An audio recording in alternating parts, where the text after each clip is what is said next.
اللہ اللہ اللہ اللہ اللہ۔ بسم اللہ الرحمن الرحیم۔ قربانی کے مسائل کا ایک حصہ تو آپ نے سن لیا ہوگا، دوسرا درمیان میں کچھ اور مسائل وہ پھر آخر میں ہم بیان کر دیں گے۔ کون سے جانوروں کی قربانی کر سکتے ہیں اور کون سے کی نہیں کر سکتے؟ تو قربانی کے لیے اونٹ ہے، گائے ہے، دمبا ہے، بیڑ ہے، بکرا ہے، مذکر مؤنث سب کی آپ کر سکتے ہیں۔ اور بینس جو ہے یہ آپ صلی اللہ علیہ وسلم کے زمانے میں اس کا کوئی تذکرہ نہیں ہے، لیکن فقہاء نے اس کو گائے کی حکم میں شمار کیا ہے، تو بینس کی قربانی بھی کر سکتے ہیں۔ گھوڑے اور مرغ یا مرغی کی قربانی نہیں ہو سکتی ہے۔ کیا وجہ ہے؟ آپ صلی اللہ علیہ وسلم سے نہ قولاً نہ فعلاً۔ قول کا مطلب آپ نے زبان سے بھی کبھی نہیں کہا ہے، اور فعلاً کبھی آپ نے گھوڑا ذبح بھی نہیں کیا ہے، اس کا ثبوت نہیں ہے، اس وجہ سے گھوڑے کی قربانی نہیں ہوگی۔ ہرن ہے اور نیل گائے ہے، اس کی بھی قربانی درست نہیں ہے۔ قربانی کے جو جانور ہیں اس کا تعلق سماع سے ہے۔ سماع کا مطلب یہ ہے کہ سنی ہوئی، ہم نے آپ صلی اللہ علیہ وسلم سے باتیں سنی ہے، تو جو ہم نے احادیث میں سنی ہے، دیکھا ہے، وہ یہی ہے جو آپ کو بتا دیے ہے۔ اب وہ جانور جن کی قربانی آپ نہیں کر سکتے ہو کسی عیب کی وجہ سے یا کسی بیماری کی وجہ سے، نمبر 1، جس جانور کی ناک کٹی ہوئی ہو اس کی قربانی درست نہیں ہے۔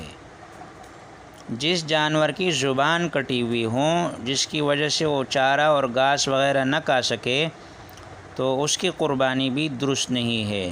نمبر 3، بیڑ ہے، بکری ہے، دمبی ہے، اگر اس کے ایک تن سے دودھ نہ اترتا ہو تو یہ بھی عیب ہے اور اس کی قربانی درست نہیں ہے۔ نمبر 4،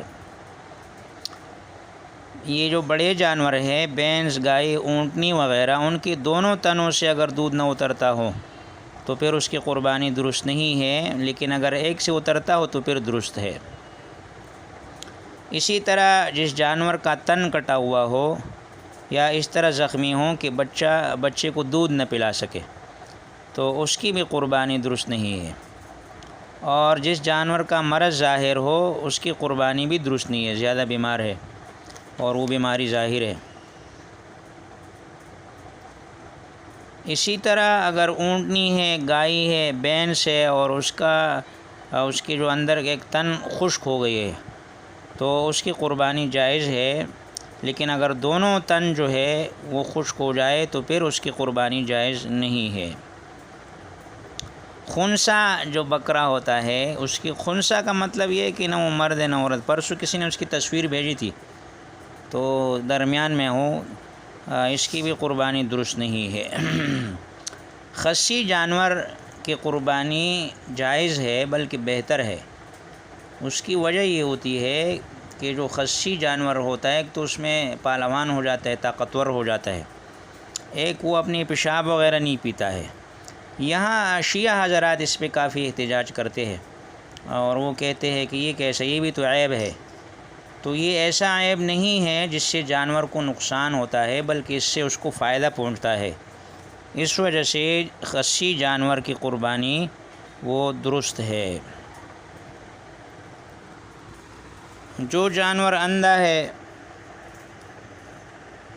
یعنی اس کو کچھ نظر نہیں آتا ہے، یا کانا ہے، کانا کہتے جس کے ایک آنکھ ہو، یا اس کی ایک آنکھ کی تہائی روشنی یا اس سے زیادہ چلی گئی ہے، یا ایک کان کی تہائی یا تہائی سے زیادہ کٹ گیا ہے، یہ تہائی یاد رکھنا ہی ہے، یا تہائی دم یا اس سے زیادہ کٹ گئی ہے، تو ایسے جانور کی قربانی درست نہیں ہے۔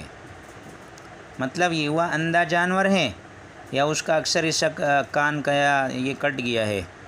اور اسی طرح لنگڑا جانور، اگر لنگڑا جانور ایسا ہے کہ وہ صرف 3 پاؤں سے چلتا ہے اور چوتھا پاؤں نہیں رکھ کر جو ہے نا وہ نہیں جا سکتا ہے، 3 پاؤں سے تو چلتا ہے اور چوتھا پاؤں اس سے رکھا ہی نہیں جاتا ہے، یا چوتھا پاؤں رکھتا تو ہے لیکن اس سے چل نہیں سکتا ہے، تو اس کی بھی قربانی درست نہیں ہے۔ اور اگر چلتے وقت وہ پاؤں زمین پر ٹیک کر چلتا ہے اور چلنے میں اس سے سہارا لگتا ہے لیکن لنگڑا کے چلتا ہے تو اس کی قربانی. خلاصہ یہ ہے کہ اگر لنگڑا کے جا سکتا ہوں تو اس کی قربانی پھر ٹھیک ہے، لیکن یا اگر وہ چل نہ سکے یا پیر نہ لگا سکے تو پھر اس کی قربانی درست نہیں ہے. ایسا مریل جانور جو بالکل جس میں گودا ہی نہ رہے، بالکل ہڈیا ہو، تو ایسے جانور کی قربانی بھی درست نہیں ہے. اگر اتنا دبلا نہیں ہے، بس ویسے ہی دبلا پتلا ہے، گودا وغیرہ اس میں ہے، تو پھر اس کی قربانی درست ہوگی. اسی طرح جانور کے جو دانت ہے، وہ دانت اس کی بالکل نہیں ہے، کوئی ایک دانت بھی نہیں ہے، تو اس کی بھی قربانی جو ہے یہ ایک تو ہم دانت دیکھ رہے ہوتے نا، اور تو جس کے سارے دانت گر گئے ہیں اس کی قربانی جائز نہیں ہے. لیکن اگر کچھ گر گئے ہیں اور زیادہ باقی ہیں تو پھر اس کی قربانی آپ کر سکتے ہیں. اسی طرح جس جانور کی سینگ نہیں ہے، پیدائشی، بعض جانوروں کے پیدائشی سینگ نہیں ہوتی ہے، یا سینگ تو ہے مگر ٹوٹ گئے ہیں تو اس کی قربانی درست ہے. لیکن اگر یہ سینگ جو ہے وہ ٹوٹ جاتے ہیں، بالکل جڑ سے پہلے تھے اور پھر ٹوٹ گئے، تو پھر ایسی جانور کی قربانی درست نہیں ہے. قربانی کے لیے کیسے جانور خریدا جائے؟ بہتر ہے موٹا تازہ ہوں، لیکن آج کل اس میں ایک اور چیز آئی ہے، ویسے کہ 1 کروڑ اور 2 کروڑ اور 4 کروڑ کا جانور خریدتے ہیں. میرا خیال یہ ہے کہ یہ بہتر نہیں ہے. آج کل مسلمانوں کے جو حالات ہے، آپ اپنی فرض مقدار کی قربانی کر لے. زیادہ جو ہے نا کروڑوں روپے میں جانور خریدنا، اس سے اچھا ہے کہ آپ 1-2 لاکھ کا جانور خریدے، 70-80 لاکھ غریبوں کو دے دیں. یہ نعرہ تو یہ جو دوسرے لوگ ہیں وہ کافی لگا رہے ہیں کہ آپ قربانی ہی نہیں کرو، قربانی کی بجائے آپ لوگوں پہ یہ پیسے صدقہ کر دو. تو اس کے تو تفصیلی جوابات ہمارے بزرگوں نے دیے ہیں، لیکن اس میں ہم اتنا کر سکتے ہیں کہ اتنا زیادہ جانور خریدنا اس کے بجائے بلکہ لاکھ کے آپ 100 خرید لو، غریبوں کو دے دو. اور پھر اس کے اخبار میں تصویر بنانا اور ویڈیو بنانا، یہ کچھ دکھاوا اور ریا اس میں آ سکتا ہے. تو متوسط قسم کا جانور خریدے، نہ زیادہ مریل ہو نہ زیادہ اتنا ہو کہ اربوں روپے لگا رہے، کروڑوں روپے لگا رہے. تو بہتر یہ ہے کہ جتنا طاقتور جانور ہوگا، جیسے میں نے فضائل میں سمنوا ضحایاکم فإنہ علی الصراط مطایاکم، کہ اپنے جانوروں کو خوب کھلاؤ پلاؤ، یہ پل صراط پہ تمہاری سواریاں بنے گی. تو اس کے لیے اچھا جانور خریدنا چاہیے. کسی نے قربانی کا جانور خرید لیا اور اب وہ چاہتے ہیں میں اس پہ تجارت کر لوں، اس کو بیچ دوں. مثلاً آپ منڈی گئے، آپ نے 50,000 کا خریدا اور راستے پہ آپ کو پتہ چلا کہ یہ تو 1 لاکھ کا بکنے والا ہے، تو آیا آپ اس کو بیچ سکتے ہیں یا نہیں بیچ سکتے تاکہ آپ کو نفع حاصل ہو جائے؟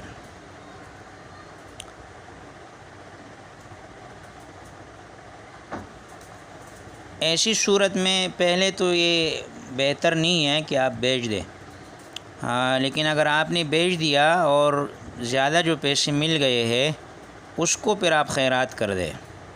پہلے تو ایسا بہتر نہیں ہے، لیکن کسی نے کر دیا تو جائز تو ہو جائے گا، لیکن وہ جو اضافی پیسے آئے ہیں وہ جو ہے نا آپ پھر اس کو صدقہ کر دیں.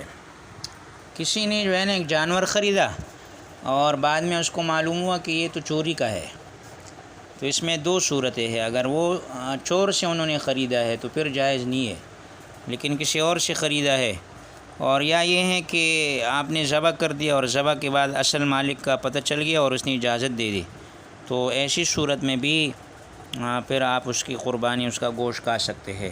اگر مالک نے اجازت دے دیا تو پھر آپ اس کا گوشت جو ہے وہ کھا سکتے ہیں. حاملہ جانور ہے، کسی کے پیٹ میں بچہ ہے جانور کے آپ نے خرید لیا، تو اس کی قربانی جائز ہے یا ناجائز؟ تو قربانی آپ اس کی کر سکتے ہیں. حدیث میں آتا ہے کہ بعض دفعہ آپ صلی اللہ علیہ وسلم قربانی کا جانور خریدتے اور اس میں کوئی بچہ وغیرہ نکل آتا.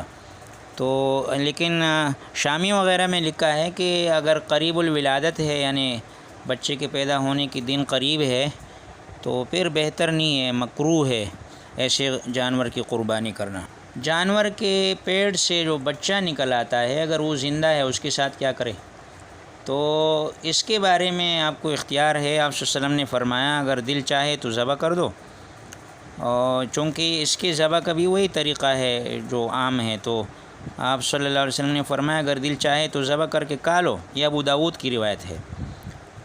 وجہ یہی ہے کہ طریقہ دونوں کا ایک ہی ہے، لیکن اگر پیٹ سے مردہ بچہ نکل آتا ہے تو پھر اس کا کھانا جائز نہیں ہے، ذبح بھی تو نہیں کر سکتے، وہ تو چونکہ مرا ہوا ہے۔ اللہ